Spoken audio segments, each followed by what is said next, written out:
ለሰው መድኃኒቱ ሰው ነው። ያለ ሰው እኮ ምንም ትርጉም አይኖርም። ቺሚያችን ማደም እኔን ያለ ማንንም ለማስቀረት ያሰባችሁት ነገር አይሳካላችሁ። ሰሚኛለሽ ፍቅር፣ በቃ ስራዬ ልስራበት። አትጨቅጭቂ። አፍረሽ ነው ማፈር ብቻ? ይሄ እኮ ቅሌት ነው። ለምን መጣሽ እያልኩሽ ነው። አንተ ላይ ነው ማለቴ። ካንተ ጋር መሆን ፈልጌ። ከመቼ ጀምሮ ነው ከኔ ጋር መሆን ይፈልግሽው? ሁሌም። አንተ እኮ በጣም ጥሩ ሰው። ቆይ ግን ስራ የለሽ? የምን ስራ? ውሃ ልቅዳ? ብርሃን እባክሽ እንዳትከተኝሽ። ምን አስበህ ነው ሚስቴን የምትናገራት? ስትንከባለል የምትውለው ሰማይ ሰማይ ያንጋጠጥክ ሚስት እየለመንክ ነው አይደል? ሰው እንዲህ ይጋለል ብሎ በነፃነት የማይተነፍስበት ቀይ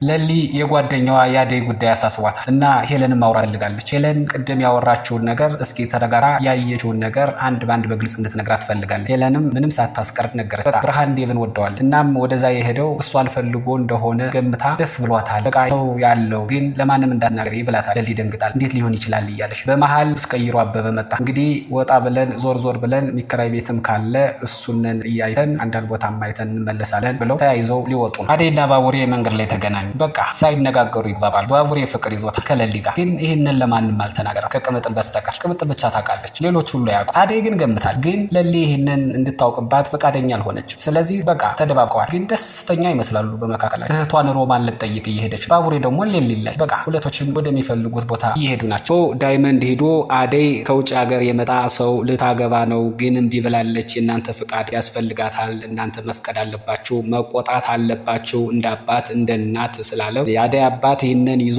ሲበር ከአደይ እናት ቤት መጣ። በቃ እና የማይታይበት ባህሪ እየታየ ነው። ምን የመሰለ ባል እንደመጣላት ሰምቻለሁ፣ ግን ፈቃድ ለመቀበል ፈቃደኛ አይደለችም ተብሏል። ስለዚህ ፈቃደኛ እንድትሆን አድርጊያት አደራ፣ ልጅ ቁማ እንዳትቀር እያለ እሷም የአደይ እናትም ደስ ብሏል። በቃ እንደ አባት ማሰብ ያለበትን መጨነቅ ያለበትን ስላደረገ ደስ ብሏል። ግን ትውውቁን ዴቭ የቻለበት አይመስል። እናትየዋ ስለ ትዳር አደይ እንደምታገባ ቀድሞ ማወቅ ቢኖራትም እስካሁን በግልጽ አልተነገረች። ማንን እንደምታገባ መቼ እንደምታገባ የሚለው ነገር ግልጽ አይደለም። ሆኖም ግን አባትየው በዚህ ልክ መቶ ስለ አደይ ሰላም መሆንና ስለ ወደፊቷ መጨነቅ ስለ ትዳር ማውራት እናትየዋ ደስ ብሏት፣ በቃ ሲበዛ ደስ ብሏት። ደስታዋ አደይ ከማግባቷን በላይ አባትየው መቶ ስለ አደይ ስለተጨነቀ ስላሰበላት የተደሰተች ትመስላለች። ሌላ አዲስ ፍቅር ደግሞ ሊጀመር ነው። የቤዛ ወንድም ዳንኤል ፍቅርን ወዷታል። በቃ አንድ ቀን ፍቅርን ውጭ አብረው ስላደሩ ከዛ በኋላ ተመችተዋለች። በቃ ቁጭ ብሎ ስለሷ ማሰብ ጀምሯል። ዝም ብሎ እየፈለጋት፣ ዝም ብሎ አድራሻ አካባቢ ምንም ሳያውቁ መፈለግ ግን አይከብድም። በመሃል ግን ኪንጎንና ቅምጥልን አገኛቸው። ስለ ፍቅር አድራሻ ስልክ ቢጠይቃቸውም ካሁን በፊት ያለውን ባህሪ ስለሚያውቁ እንዳታስበው ብለው ትተዋት ሄዱ። እንግዲህ በፍቅር አይጨክኑም ብሎ ነበረ፣ እነሱ ግን ጨከኑበት። ሁለተኛ እንዳትከተለን ስለዚህም እንዳታደሳብን ብለው ትተውት ሄደዋል። ዳኒ ፍቅር ያዘው ማለት ነው። እንዴት ነው ይህን ነገር ሊወጣው የሚችል? ሄለንና አበበ በነፃነት ወክ እያደረጉ ነው። እግር መንገዳቸውንም ቤት ተከራይተው ለመውጣት አስበዋል። በቃ እያወሩ ነው። አበበ ይላታል፣ አንቺ በቃ የልጅነቴ ነሽ፣ የመጨረሻም ወደፊት የማንች ነሽ፣ አትጨነቂ ይላል። እሷም አሁን ደስተኛ ነኝ፣ ከሌ ምን አለ ከሌ ምን አሰበ እያልሁ መጨነቅ፣ ከዚህ ከሌ ምን አለ ምን አሰበ እያልሁኝ አልጨነቅም፣ በቃ ነፃነት አለው ትለዋል። እሱም ደስ ብሎታል። በቃ ቤት እንከራይና ሁሉም ያማረ ይሆናል፣ ወደፊት ደግሞ ከዚህ የተሻለ ደስተኛ እንሆናለን እያላት እያለ ቅድም ባቡሬ ወደ ሌሊ እየሄደ ነበርና እነሱ ደግሞ ከሌሊ ቤት ወጣው እየሄዱ እያለ መንገድ ላይ ተገናኙ። በመሃል አበበ ባቡሬን ጠየቀው፣ ምናልባት ቤት የሚያከራዩ ደላሎች ሰዎችም ታውቃለህ እንዴ ሲለው፣ ወረድ በሉ ይላል በቅንነት ነገር። ይህን ስትመለከት ሄለን ተቆጣች። ለምንድን ነው የማታውቀውን ሰው የከተማ ሰው እኮ አይታመን ለምን ጠይቀው ትላለች። አበበ ይገረማል። ለምን ነው እንደዚህ ያልሽው? ማን ነው እንደዚህ ያለሽ ያለ ይጠይቃታል። እውነቷን እኮ ማን ነው ያልተባለ ያለ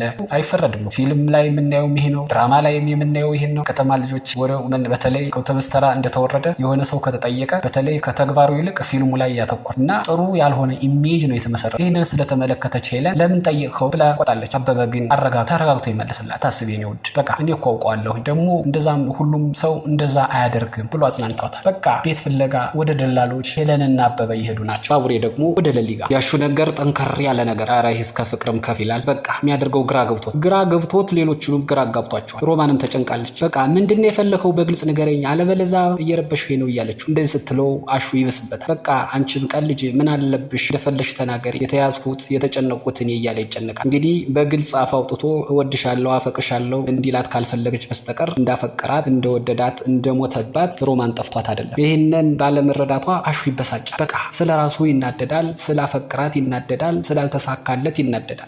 አሹ ፍቅሩን በምን መልኩ ሊገልጸው አሰበ ይሆን? ከዚህ በላይ በራሱ እየተሰቃየ ከቆየ የአሹ መጨረሻ የሚያምር አይመስለኝ። እንግዲህ አሹ አሁንም በግልጽ አፈቅርሻለሁ ብሎ አልነገራትም። እሷም በግልጽ ይህን ቃል ካልሰማች እሺ ወይም እምቢ ምትለው አትመስል። በቃ የአሹና የሮማን ፍቅር እንጥልጥ በሂደት ላይ ያለ ያፈቀረ እኮ ግን የሚሄድበትንም ያደርገውንም አያውቅም። ጉድ እኮ ነው። የቤዛ ወንድም ዳንኤል ፍቅርን እየፈለጋት ዝም ብሎ ያገኘውን ሰው እየጠየቀ ሁሉም ፍቅርን የሚያውቃት ይመስላል። አሁን ግን የጠየቀው ጥያቄ የሚገርም ነው። እናቷን ጠየቃት። ፍቅርን ታውቂያታለሽ የሚል ደነገጠች። ነገሩ እናትየዋ ደግና ሩህሩህ ናት። ችግር የለባትም የፍቅር እናት። ወዲያው ኮስተር ያለች መስላ ወዲያው ትራራለች። ደነገጠ። እኔ እናቷ ነኝ ስትለው ዳንኤል ይገባበታል። ግን ጥያቄውን ቀልል አደረገችለትና የክፍል ጓደኛ ነች አለችው። እሱም የተመለሰው መልስ የራሱ ጥያቄ ያደረገና ወሰደ። አዎ አለ። በቃ ስለ ክፍል ጓደኝነት አወሩና በቃ ብላ ይዛው ሄዳለች። ጉድ ነው። ባቡሬ ቤት ደርሷል። ለሊ ተኝታ ጋደም ብላ አገኛት። በቃ ሁለቶችም የተነፋፈቁ ይመስላል። እየተሳሳሙ፣ ያ ማለት እየተጠቃቀፉ ነው። መተቃቀፍ የሚለውን ነው መሳሳም ያልሁት እንጂ ያኛው መሳሳም አይደል። ባቡሬና ሊ እያወሩ ናቸው። ይጠይቃታል። መድኃኒቱን ባግ የወሰደች መሆኗን ይጠይቃታል። አዎ እየወሰዱ ነው ትለዋል። አምሮብሻል እያለ ያሽኮርምማታል። በቃ ደስ ብሏቸዋል። ሁለቶችም የተደሰቱ ይመስላል። ግን ፈጥና ለሊ ወደ ቁም ነገር ገባች። የጓደኛዋ ያዴ ያስጨንቃል። ስለ ብርሃን ዴቭን መውደዷን አንስታ አወራችሁ። በቃ እንደዚህ አይነት ችግር ተፈጥሯል፣ ምን ማድረግ አለብኝ እያለች ትጨነቃለች። ባቡሬም ደነገጠ። ለምን እስካሁን እንዴት አታውቅም? እያወቀች ነው ይሄን ያደረገች?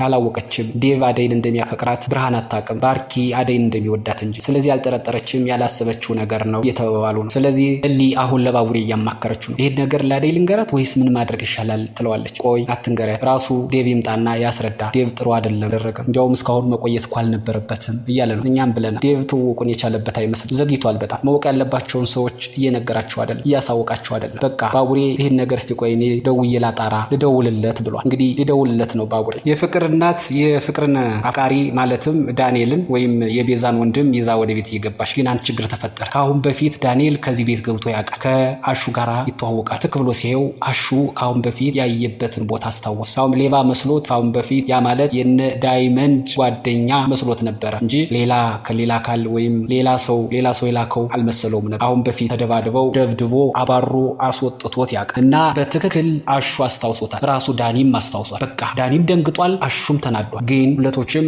አፍ አውጥተው ያንን ክስተት አልተነጋገሩ። የፍቅር እናት በሰላም ፍቅር ጋር ይዛው እየሄደች በቃ የፍቅር እናት የዋህ ካመነች አመነች። የፍቅር የክላሷ ጓደኛ እንጂ ሌላ ነገር ያለ አልመሰላት። የፍቅር የክላሷ ጓደኛ ነው የመሰለ ይዛው ገብታለች። አሹም እየተገረመ ነው። ምን ሊያደርግ መጣ ይሄ ሌባ ይላል። እንግዲህ ይሄ ነገር እንዴት እየሆነ ነው? ኧረ ገራሚ ነው። እስኪ መጨረሻውን አብረን ሄለንና አበበ ሲፈልጉት የነበረን ቤት አግኝተዋል። በቃ ሄለን ደስ ብሏት፣ ግን ደግሞ የሆነ የጥፋተኝነት ስሜት የተሰማት ትመስላለች። አበበ ለሆነ ጉዳይ ሄዶ ለሷ ብሎ ያንን ጉዳዩን ትቶ ስለመጣ በቃ ይቅርታ ለኔ ብለኝ ሁሉ ስላደረግ ትለዋል። ኧረ አንቺ እኮ የኔ በረከቴ እጣ ክፍሌ ነሽና ሽልማቴ ነሽ። ሽልማቴን ደግሞ ላከብር ልንከባከብ ይገባኛልና ምንም አታስብ ይላል። በዚህ መሃል አደይ እነ ሮማንን ለመጠየቅ ወደ እነ ሮማን ቤት እየሄደች እናም ሄለንም መሄድ ፈልጋለች። ሮማንና እሹን ማግኘት ፈልጋለች። እሺ አብረን እንሂድ ችግር የለውም አብረን እናገኛቸዋለን ብለው ተያይዘው እየሄዱ ነው። ጉድ ነው ነገሩ አላለቀም። የፍቅር እናት ዳንኤልን ይዛው ገባች። ዳንኤልን ይዛው ስትገባ ዳንኤል እናቷን ተከትሎ መግባቱን ሁሉ የረሳ ይመስላል። ከራሷ ቤት ሁሉ